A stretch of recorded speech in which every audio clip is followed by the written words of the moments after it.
esta noche estudiando los misterios de la Cábala, que estudia, por supuesto,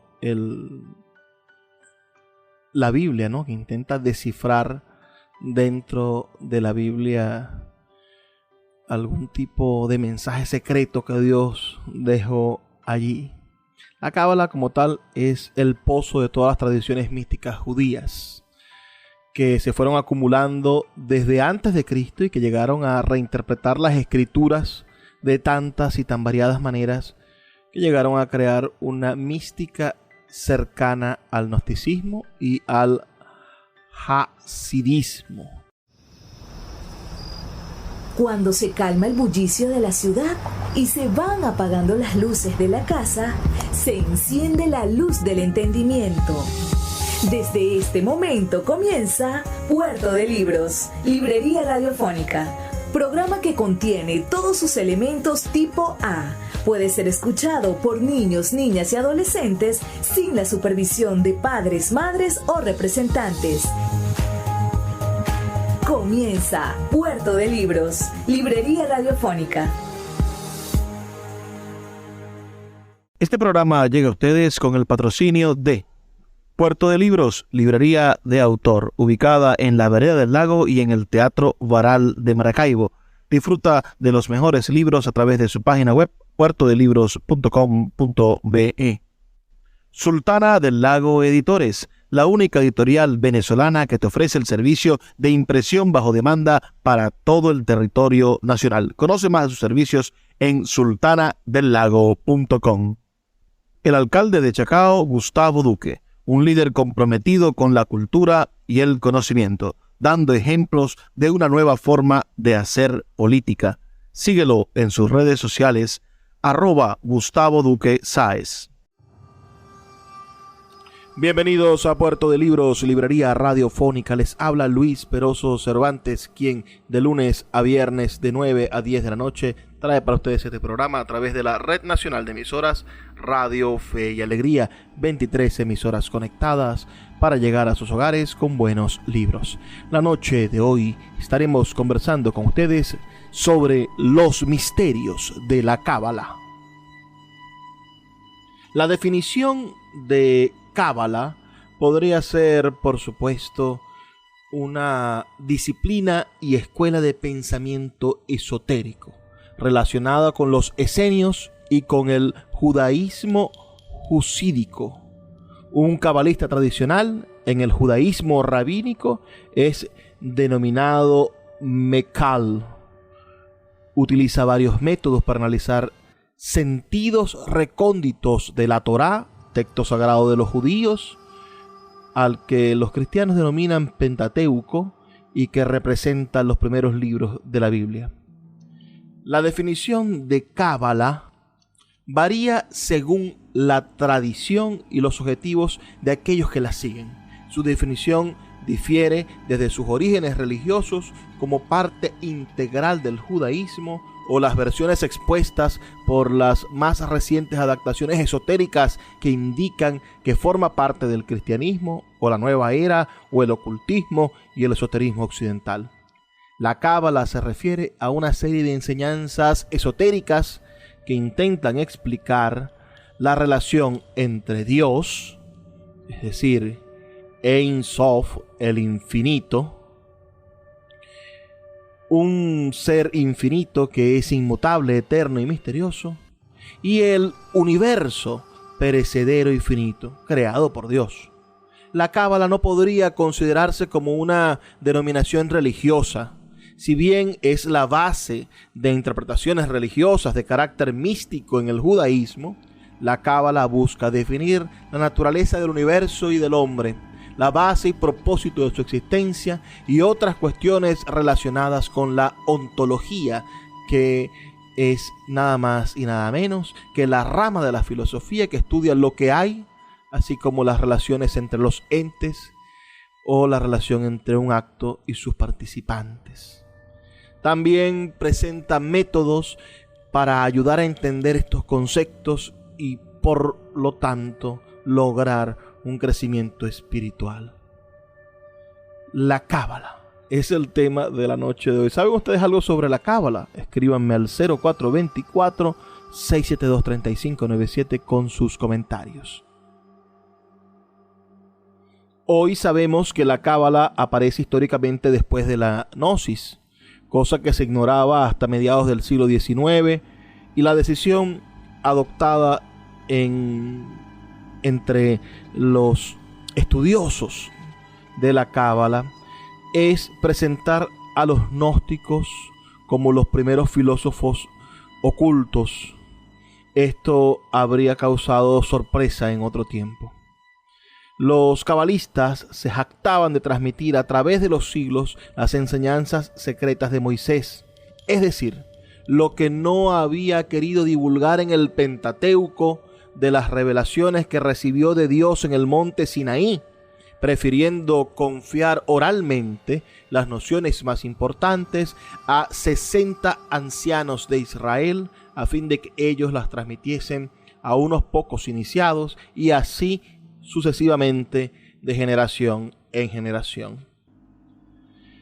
A principios de la era cristiana, Filón, San Lucas y muchos otros estaban convencidos de que el Pentateuco, los 5 primeros libros del Antiguo Testamento, habían sido escritos por el propio Moisés.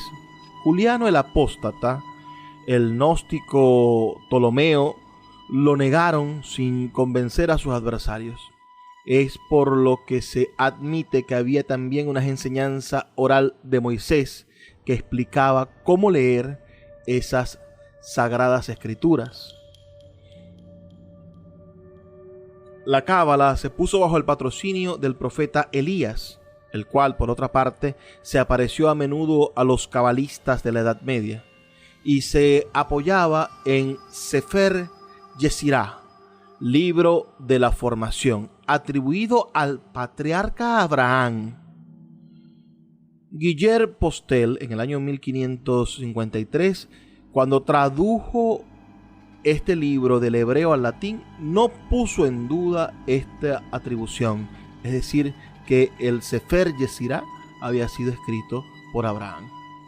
Creían entonces los cabalistas que se trataba de un saber esotérico que se remontaba a los tiempos de Moisés, o sea, a unos 1200 años antes de Cristo, e incluso en el Génesis, ciertos rabinos pretendían que la cábala reconstruía las instrucciones comunicadas por Dios a Adán durante su sueño para permitirle poner nombres a la creación. En realidad, la cábala nació en la Edad Media, a lo largo del siglo XII en Francia y más exactamente en Languedoc. Heinrich Graetz cree que se trata de una recreación de los místicos judíos contra el rigor del Talmud, ese libro jurídico y religioso que fija la Torá, la ley israelita emanada del Pentateuco, y que contiene 613 preceptos, de los que 248 son mandamientos y 365 prohibiciones. Y también contra el racionalismo de Maimónides, quien lanzó en 1204 su More Nevouskin, la guía de descarriados, con objeto de llamar al orden a los divagadores que se alejaban de la Torá.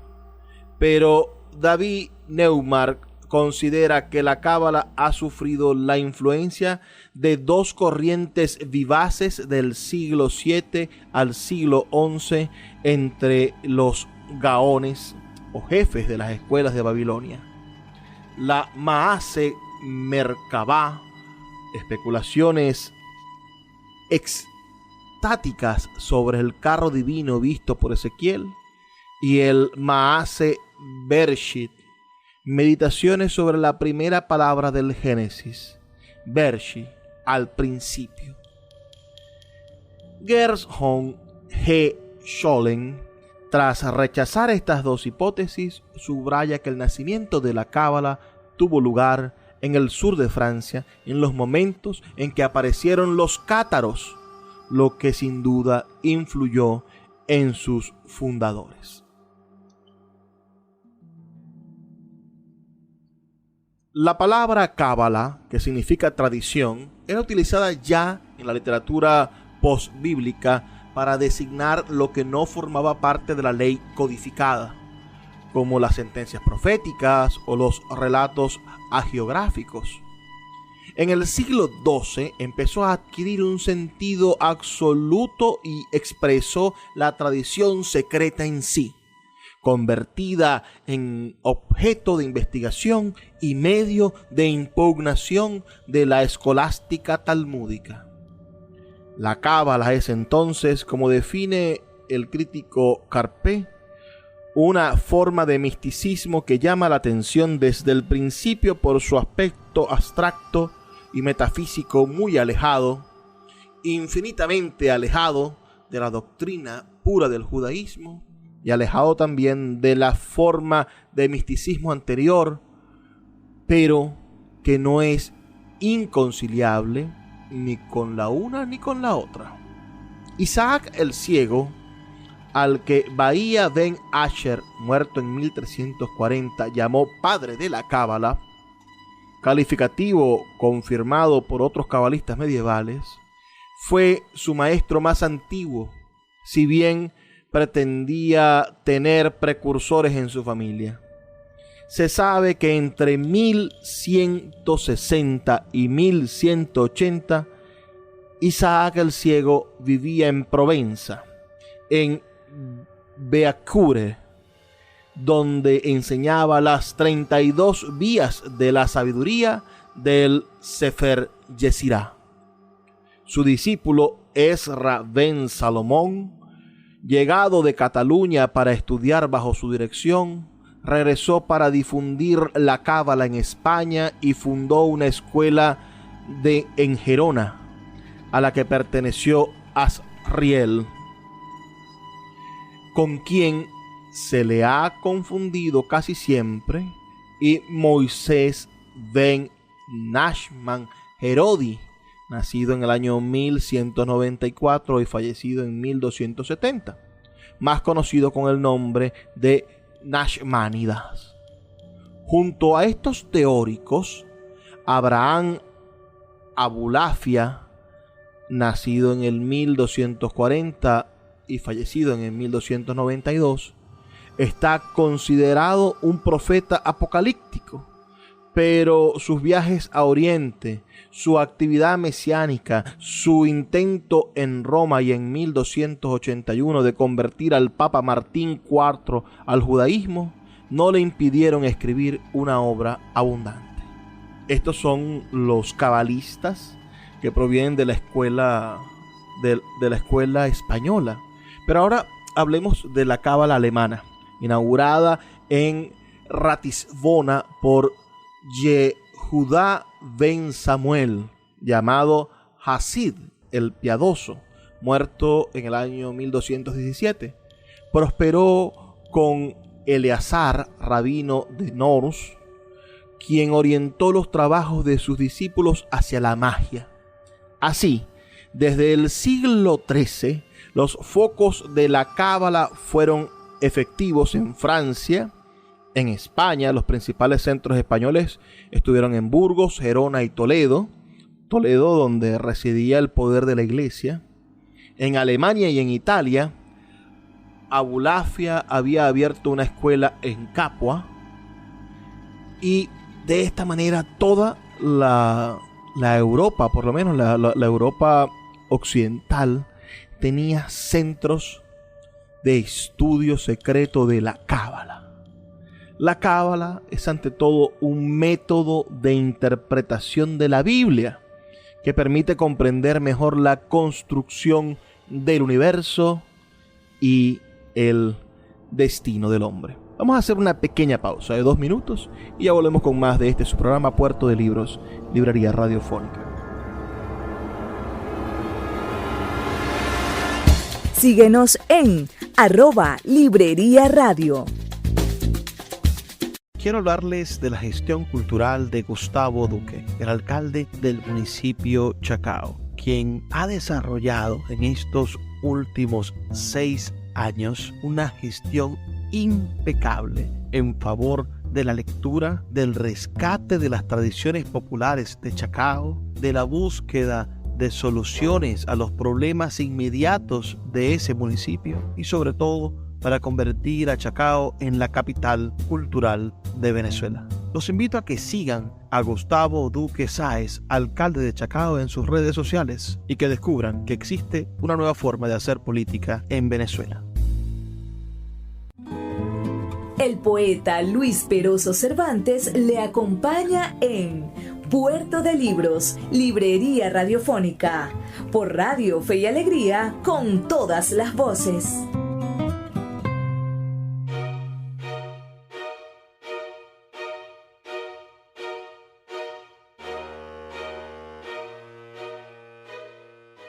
Seguimos en Puerto de Libros, Librería Radiofónica, esta noche estudiando los misterios de la Cábala.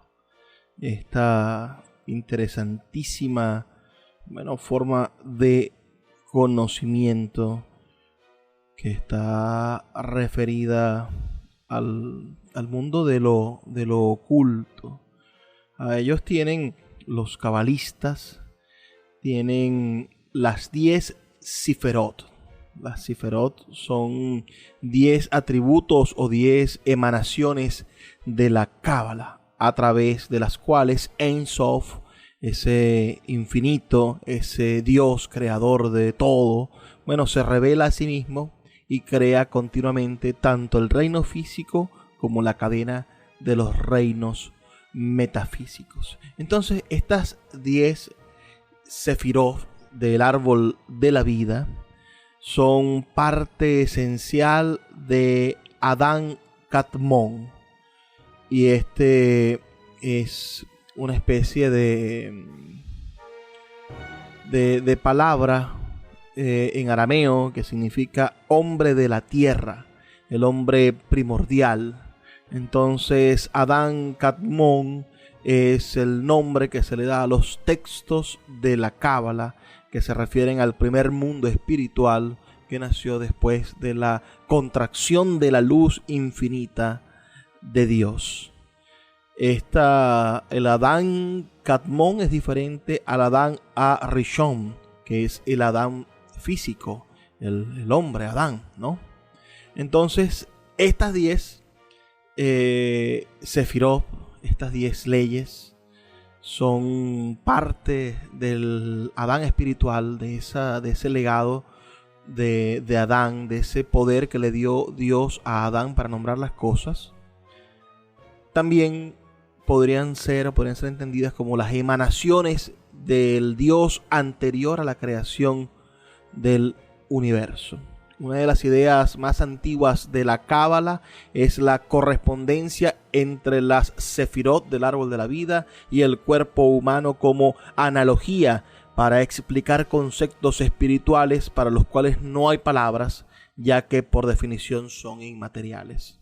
Las Sefirot representan la potencia activa y creativa de los hombres divinos, y su relación con el cuerpo hace hincapié en que debemos ver las Sefirot como componentes de un solo organismo. La forma humana es la forma de esta dinámica y es el prototipo, la forma o la imagen a mayor escala. Pensemos en el macrocosmos, y en la escala humana el microcosmos. Por aquella cosa que dice la Biblia en su Génesis, que el hombre fue hecho a imagen y semejanza de Dios. En la antigua literatura hebrea, la Cábala era el cuerpo total de la doctrina recibida, como les comentaba en el segmento anterior. La literatura rabínica incluye a los profetas, a la hagiografía, que es una composición biográfica acerca de los santos, y la tradición oral del pueblo judío, incorporada posteriormente en el texto conocido como Mishnah o Mishnah, que significa estudio, repetición, y es la primera gran colección escrita de las tradiciones orales judías, conocidas como la Torá oral. También es la primera obra importante de la literatura rabínica. La compleja y refinada cosmovisión y teología judía han sido apreciadas, aprovechadas de hecho, desde hace milenios por las más diversas culturas, escuelas esotéricas y trasfondos místicos e incluso religiosos, pudiéndose rastrear, al menos hasta la fecha, verazmente su aplicación a unos rituales desde el año 300 después de Cristo aproximadamente en Alejandría, debido a la influencia de las comunidades hebreas locales. Tanto la Cábala, considerada inicialmente la doctrina esotérica cosmogónica usada para interpretar la Torá, el texto que servirá a su vez para forjar la identidad del pueblo de Israel tras su liberación y consolidación como tal, junto a diversos otros aspectos del esoterismo hebreo, se verían, para bien o para mal, relacionados con varios sistemas esotéricos de amplia reputación u oscuros y recónditos a lo largo de los siglos, retroalimentándose mutuamente incluso.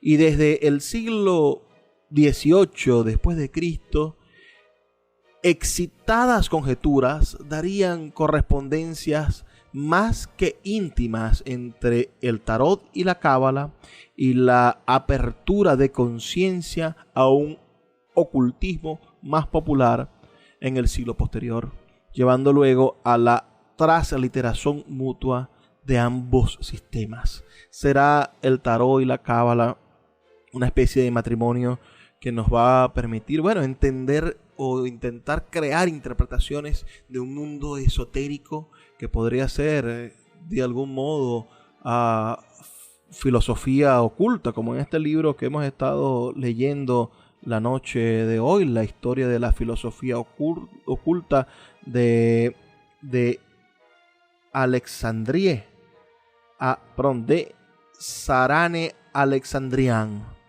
Es un libro sin duda interesante. Lo tengo en PDF, me gustaría obsequiárselos. Tiene cosas bastante interesantes. Vamos a seguir revisando este libro y vamos a seguir intentando desentrañar cuáles son los misterios de la cábala.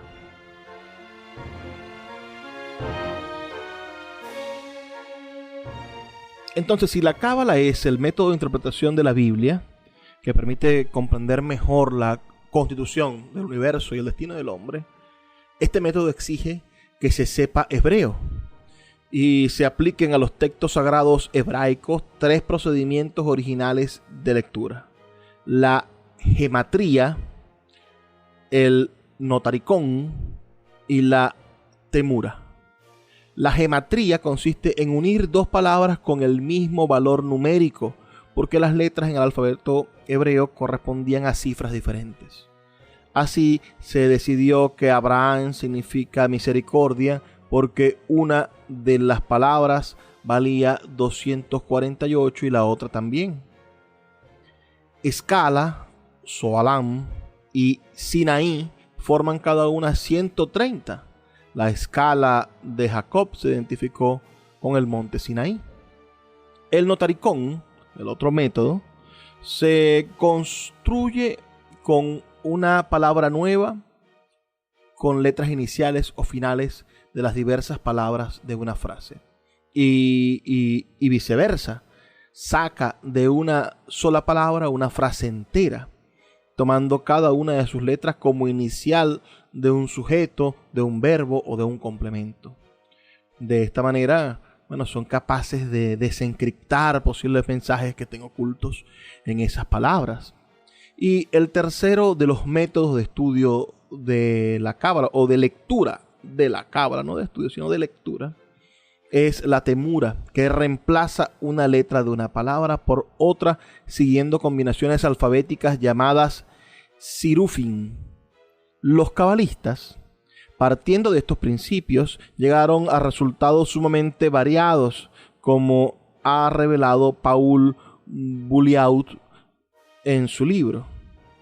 Por notárico, Gan Eden, jardín del Edén, representa Guf, cuerpo; Nefesh, alma; Etzen, hueso; Dad, ciencia; Nesá, eternidad.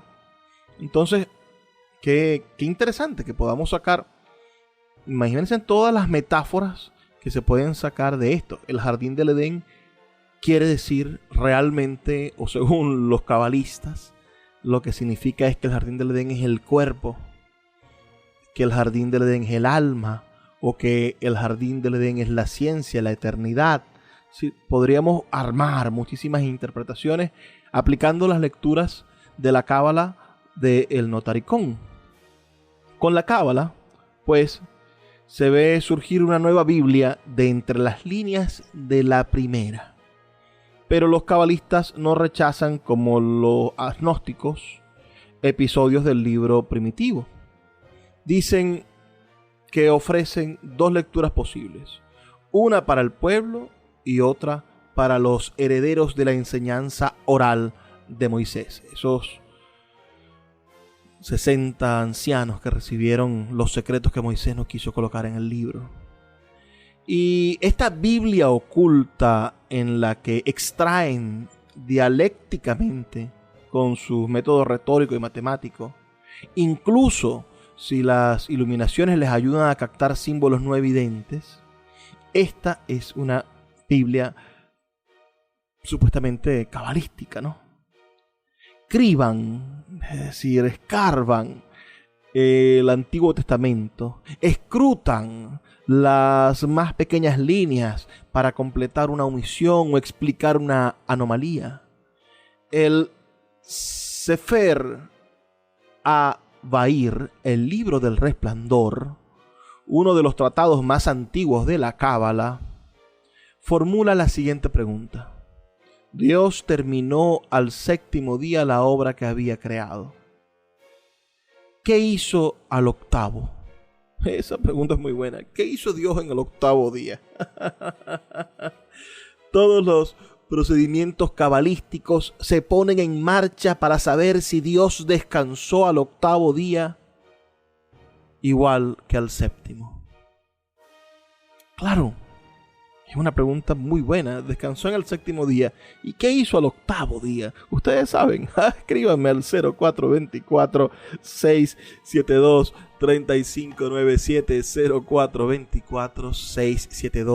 0424-672-3597. O a nuestras redes sociales, @librería radio en Twitter y en Instagram. Y díganme, ¿qué creen ustedes que hizo Dios en el octavo día? Vamos a hacer una pausa de 2 minutos para escuchar los mensajes de Radio Fe y Alegría y ya volvemos con más de Puerto de Libros, Librería Radiofónica, y este programa dedicado a los misterios de la Cábala. Escuchas Puerto de Libros con el poeta Luis Peroso Cervantes. Síguenos en Twitter e Instagram como @Librería Radio.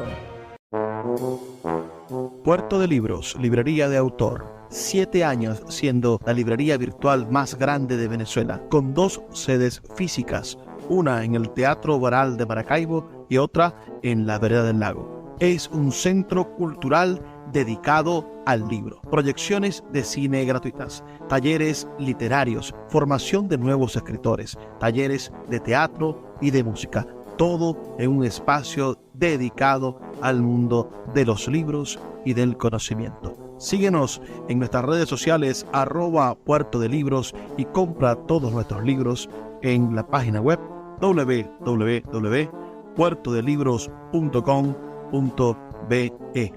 Puerto de Libros, la librería que estás buscando. El poeta Luis Peroso Cervantes le acompaña en Puerto de Libros, Librería Radiofónica, por Radio Fe y Alegría, con todas las voces.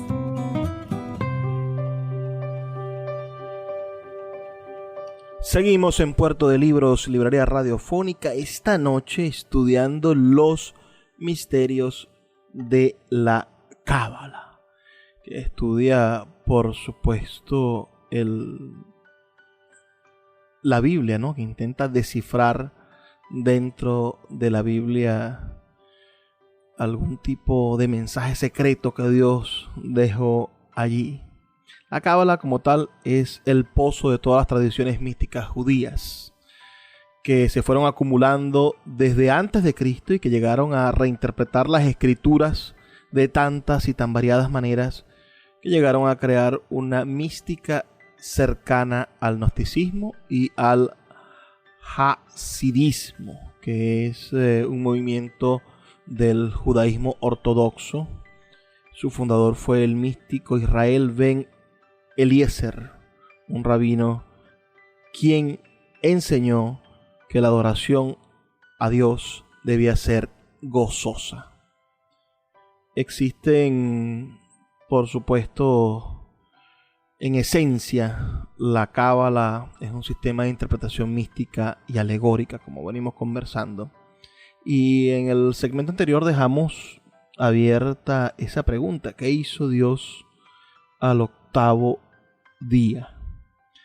Todos los procedimientos cabalísticos se ponen en marcha para saber si Dios descansó al octavo día, igual que al séptimo. Por otra parte, Bahir recuerda esta expresión: y todo el pueblo veía los ruidos. Eso está en Éxodos, ¿no? En el capítulo 15, versículo 18. Y comenta Bahir: ¿por qué las escrituras dicen veían ruidos, cuando habría de decir oían ruidos? Una tradición nos enseña que las palabras que salían de la boca de Dios se imprimían en las tinieblas, de manera que tomaban cuerpo como lo que Israel sentía. Es decir, si el pueblo de Israel veía los ruidos, quiere decir que las oía y las veía a la vez. Si la cábala sondea la Biblia como su hermenéutica revolucionaria, no es para hacer exégesis de la Biblia, sino para extraer de ella los nombres secretos de Dios, los nombres de los ángeles y los nombres de los demonios que permiten al adepto controlar el universo, porque parten de esta maravillosa idea de quien tiene el nombre domina la cosa. Solamente puedes llamar a algo que conoces por su nombre. Una palabra sagrada, cuando se sabe formularla y en qué condiciones escribirla o pronunciarla, puede destruir o construir el mundo, según piensan los cabalistas. He aquí como el notaricón, el segundo método de lectura, encuentra el nombre que protegerá del peligro a un hombre que emprende un viaje. Después de rezar una oración en la que solicita el socorro divino para realizar a salvo el camino, el viajero exclama 3 veces: Joash, consérvame. Esta palabra, Joash, es un nombre angélico formado por las últimas letras del Salmo 41, en su versículo 11. Ki melaukau yexabe lar, después mandará a sus ángeles por ti. Este nombre, convertido en sinónimo de todos los ángeles, los convoca como totalidad, según creen los cabalistas. Se ha tomado por un absurdo que no quiere decir nada la palabra abracadabra, escrita en tantos talismanes de la Edad Media. Era simplemente una contracción de abrec ac abra, envía tu rayo hasta la muerte, fórmula sagrada de evicción de los enemigos. Todas las palabras cabalísticas que se consideraban inventadas, como taftafya, naorín, son abreviaciones eruditas de versículos de la Biblia que tienen un valor místico prodigioso. Abulafia decía que había 3 vías para el progreso del espíritu. Escuchen esto, muy interesante. La vía ascética, la menos buena, la más difícil quizás ser ascético, ¿no? La vía filosófica, que es un poco mejor. Y la vía cabalística, que era la que llevaba más lejos, porque para desarrollar la meditación, para desarrollar la oración, porque para pedir, bueno, se utilizaba esto que para ellos es genial, la ciencia de la combinación de letras. Una simple permutación de letras en una palabra tiene consecuencias cósmicas, según entienden los cabalistas. El Talmud afirmaba que Dios había creado el mundo presente con la letra E, H-E, y el mundo futuro con la letra Yod. El Zohar precisa que Adán, antes del pecado, llevaba trazadas en el rostro las 21 letras del alfabeto hebreo, pero después se invirtieron y las emplearon mal. Los cabalistas, manipulando el lenguaje, intentaron encontrar el nuevo buen uso que asegurase el retorno a la vida en el Edén. Sería tentador sostener que la cábala ha sido, con relación al judaísmo, lo que la gnosis frente al cristianismo, pero las diferencias son más grandes que las semejanzas entre los dos movimientos del esoterismo. La gnosis quería hacer la síntesis de las religiones existentes en su época: el zoroastrismo, el judaísmo, el paganismo, el politeísmo griego y el cristianismo. La cábala, por el contrario, pretendía asegurar la supremacía de la religión judaica sobre las demás, mostrando que poseía la mejor información acerca del origen de la humanidad. Los gnósticos tenían el culto al conocimiento, no invocaban a la tradición más que para garantizar lo que afirmaban. La cábala era el culto a la tradición y no recurría al conocimiento más que para hacer irrefutables los principios tradicionales que erigían sus dogmas.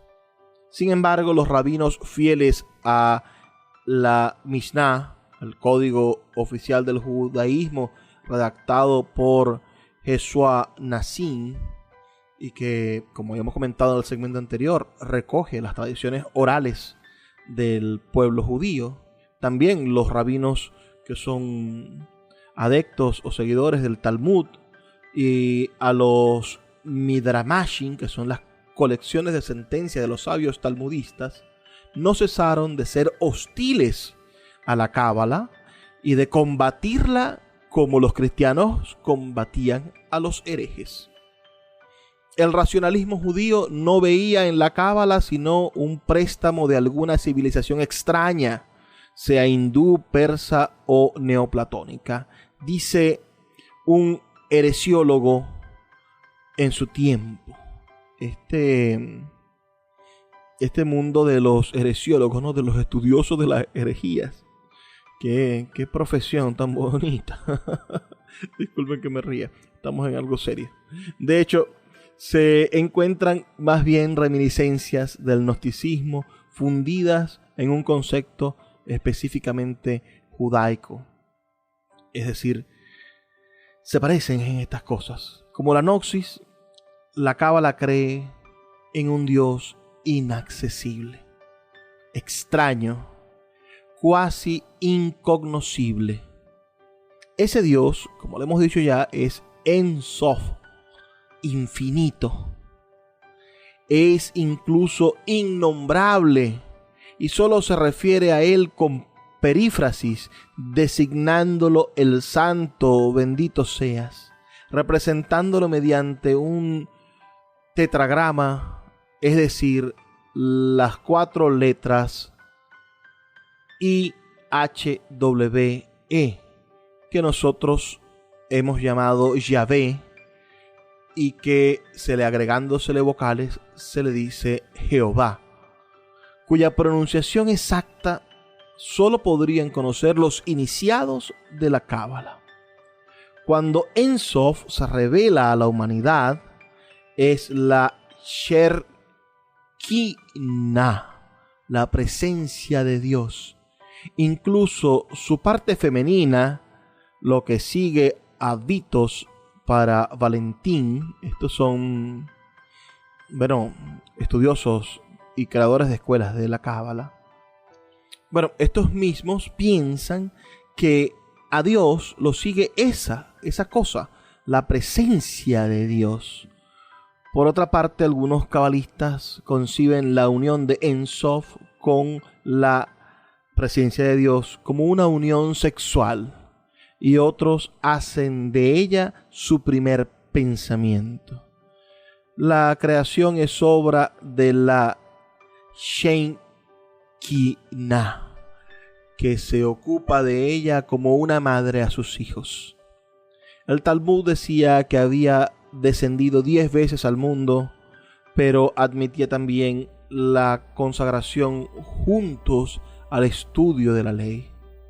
El Zohar explícita que todos ven a la presencia de Dios antes de morir, incluso el pagano, y que cuando la presencia de Dios se manifiesta, se posa sobre la cabeza del hombre.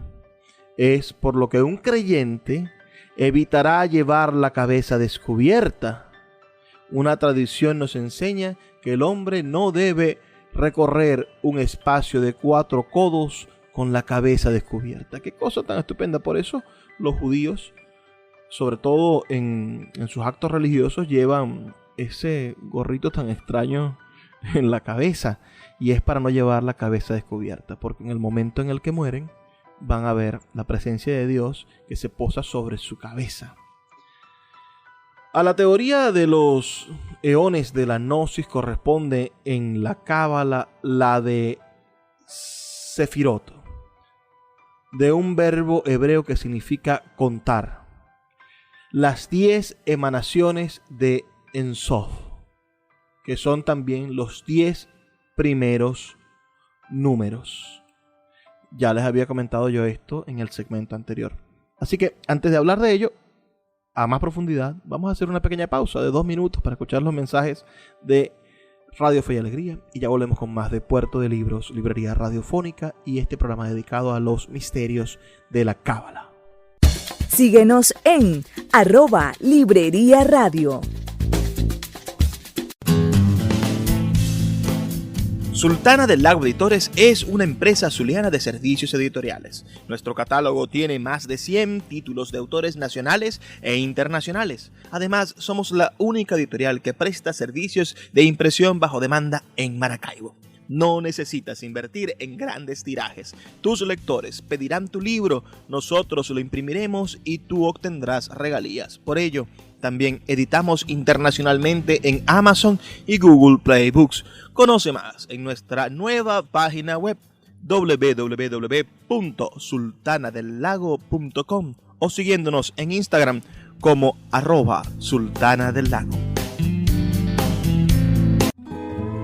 El poeta Luis Peroso Cervantes le acompaña en Puerto de Libros, Librería Radiofónica, por Radio Fe y Alegría, con todas las voces.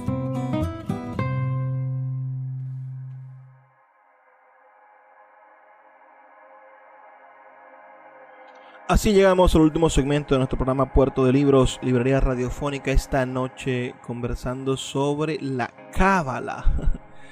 Este interesantísimo proceso de lectura de las Sagradas Escrituras de los judíos. Es sin duda muy, pero muy interesante este encuentro con el pensamiento judío a este nivel de profundidad.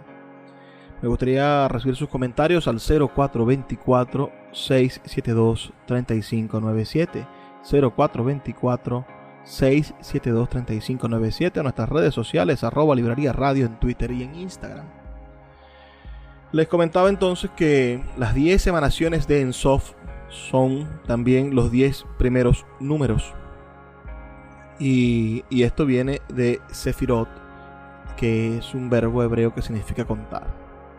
Todas tienen nombre. Bahir solo cita 3. Isaac el ciego parece que inventó la denominación de las otras. Son en el orden que va de Dios al hombre. Si ustedes buscan esto, el Sefirot, se van a dar cuenta que es una especie de diagrama de flujo, podríamos decir. El primero, el 1, Keter, la corona. El segundo, Ormak, la sabiduría. El tercero, Vina, la inteligencia. El cuarto, Hesed, la gracia o la grandeza. El quinto, Gebura, la justicia o el rigor. El sexto es Tiferet, la belleza. El séptimo, Nesat, la victoria o la eternidad. El octavo, Hod, la gloria. El noveno, Yesod, el fundamento. Y el décimo, Malkush, el reino. La séfora primordial es la corona, de la que Moisés de Narbone decía: se la ha llamado Keter porque rodea todo. Contiene a las dos siguientes: a Okma y a Vina, llamadas el padre y la madre, engendradoras de 6 sefirot inferiores que rigen el mundo y responden a las 6 direcciones del espacio. Las sefirot son inteligencias puras e indivisibles de Dios que forman una sola inteligencia. Según Ben Uakar, cada una de esas inteligencias recibe el influjo de la que está por encima de ella y lo comunica a la que está debajo. La última recibe el influjo de todas y comunica a este bajo mundo lo que contiene de virtud de las inteligencias superiores. La Cábala ha hecho comentarios a veces contradictorios sobre la Sefirot. Ha demostrado que su conjunto constituye la cabeza, los brazos, el cuerpo, el sexo y los pies de Adán Kamont, el Adán celestial del que el Adán terrenal fue copia, simbolizando a los 7 sefirot superiores mediante un candelabro de 6 brazos, el pie es el séptimo, o a 10 mediante un árbol cósmico, el árbol sefirótico. Esta concepción de las sefirot justifica el papel de la oración en la Cábala, que no era un himno o una súplica a Dios, sino una acción que sacude a las 10 inteligencias intermediarias entre el plano humano y el divino con objeto de asegurar el orden universal. 2 sefirot, Tiferet, que recibía el sobrenombre de rey, y Malkout, la reina, eran considerados el esposo y la esposa que al unirse producen el alma humana, o se alejaban el uno del otro cuando el mundo se encontraba en pecado. La oración de alguna manera los ligaba y permitía también unificar el En Sof y sus emanaciones. Su eficiencia dependía de los detalles insignificantes, del movimiento de los labios, del gesto, de la entonación. Se consagran tratados enteros a la cuestión de saber cómo hay que pronunciar la palabra uno en la fórmula. Lo eterno es nuestro Dios, lo eterno es uno, en fin de envolver en una sola emisión de voz a Dios y las sefirot. En la Edad Media, la oración de las 18 bendiciones comprendía 3 clases de peticiones relativas al bienestar del cuerpo, las necesidades del alma y la vida futura.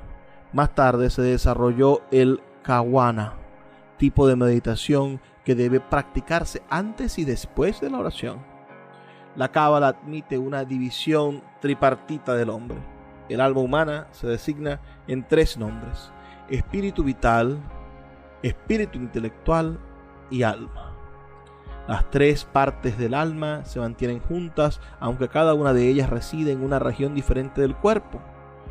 El espíritu vital se encuentra al lado del cuerpo, está hasta el momento en que éste se descompone bajo la tierra.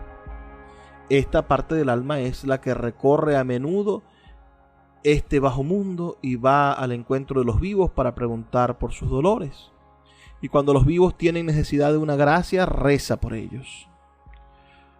El alma intelectual penetra en el Edén de abajo, donde toma la figura que el cuerpo tenía aquí abajo con la ayuda de una envoltura de la que está rodeado. Allí goza de la felicidad que procura la estancia del jardín. Y la última, la que llamamos el alma, la Neshama, sube inmediatamente a la región de donde emana. Con ella se enciende la lámpara que alumbra en lo alto. No vuelve a descender jamás aquí abajo, pues está compuesta por el mundo de arriba y el de abajo, mientras no haya llegado a su sitio, donde queda unida al trono sagrado. No puede penetrar en el Edén de abajo, y es decir, el alma intelectual no puede penetrar en el Edén de abajo, y el alma del cuerpo, el espíritu vital, no encuentra descanso del cuerpo. La doctrina de la transmigración de almas en la Cábala es el Gilgoul, que añade a la reencarnación la posibilidad de asociación entre el alma de un difunto y el alma de un vivo. Para reparar sus culpas, un muerto que ha vivido mal puede volver y asociarse a un justo y viceversa. El alma de un hombre santo se reencarnará en un ser en dificultad para ayudarle a vencer sus debilidades. El Gilgoul solo tiene lugar cuando las almas son de la misma familia, con consecuencias inesperadas. Que el alma del padre descienda a veces del cielo para llevar a cabo la redención de la de su hijo es concebible, pero lo maravilloso es que el alma del hermano se transforme en el alma del padre. Incluso el alma de una mujer muerta es capaz de reencarnarse en el cuerpo de un hombre, o el alma de un hombre en el de una mujer. Las almas de las mujeres se convierten en maridos a veces, y las de los maridos a veces se convierten en mujeres. El alma hermana, destinada a ser esposa de otra, se convierte a veces en la madre. Esto lo plantea el Zohar. El Gilgoul, esta cohabitación de un alma viva y un alma muerta en un mismo cuerpo, es una de las nociones extraordinarias de la Cábala.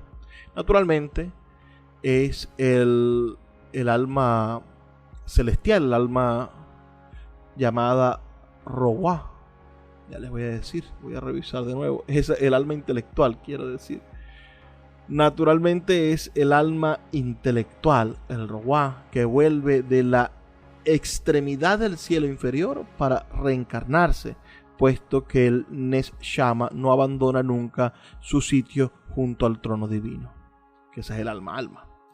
La Cábala poseyó una angeología y una demonología de las que se servían preferiblemente los magos y los filósofos ocultos, porque era más rica que la del cristianismo y la de la gnosis.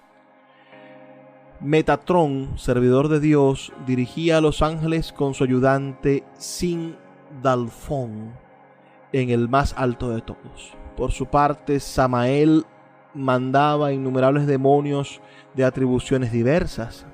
Tazcuapa, demonio del onanismo; Agrourion, demonio provocador de la muerte de los adolescentes; Adimirón, demonio de color mirto mojado que ahogó a la segunda tribu de Israel, etc. El Zohar cuenta que Adán, cuando Caín mató a Abel, dejó de acostarse con Eva durante 130 años y se unió a 2 demonias que engendraron hijos e hijas.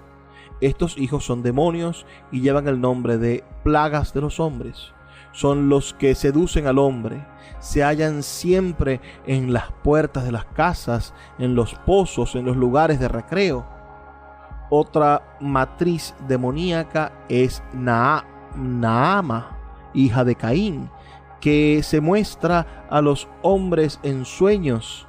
El deseo de estos la fecundan. Imagínense ustedes, en sueños. Entonces el deseo de esta la fecunda y procrean sin tregua demonios que ciernen en los aires a los hombres. Según un cálculo fundado en el Salmo 41, versículo 7, o en el Salmo 91, versículo 7, cada hombre tiene 1000 demonios a su derecha y 10.000 a su izquierda. Afortunadamente, existen gran número de ángeles a los que se le puede invocar para defenderse, como Gadiel, ángel de la dicha, Araciel, ángel del sortilegio, que está a las órdenes de Abarquiel, el que transmite a Dios los pensamientos piadosos del hombre, y Joel, ángel del conocimiento, Negraniel, ángel de la fantasía, etc. Y la ciencia de los hombres sagrados elabora finalmente fórmulas para ponerlas sobre los utensilios de cocina, a los pies de las camas, o para llevar sobre sí la Lom, palabra que ahuyenta a los demonios, a Haris Gadis contra las profanaciones nocturnas, Nielinue Lenon, uno de los 11 nombres que se pueden escribir en una piel de ciervo para no tener nada que temer. Pueden imaginarse toda esta construcción complicadísima de ideas. Sin duda la cábala es una de las ciencias ocultistas más interesantes. Sería genial poder seguir explorando la cábala filosófica, la cábala religiosa. Si les agrada este tema, puedo seguir con ustedes y en un próximo programa hablar sobre el libro sagrado de la cábala y profundizar sobre él, sobre el Zohar, el libro sagrado de la cábala, Sefer HaZohar, el libro del esplendor, y poder seguir hablando sobre estos símbolos y sobre estos conocimientos de los filósofos ocultos. Ha llegado la hora de retirarnos y por eso les deseo que pasen una feliz y maravillosa noche. Trabajó para ustedes Luis Peroso Cervantes, quien lo hace gustoso de lunes a viernes de 9 a 10 de la noche por la Red Nacional de Emisoras Radio Fe y Alegría. 23 emisoras conectadas para llegar a sus hogares con buenos libros. Por favor, sean felices, lean poesía.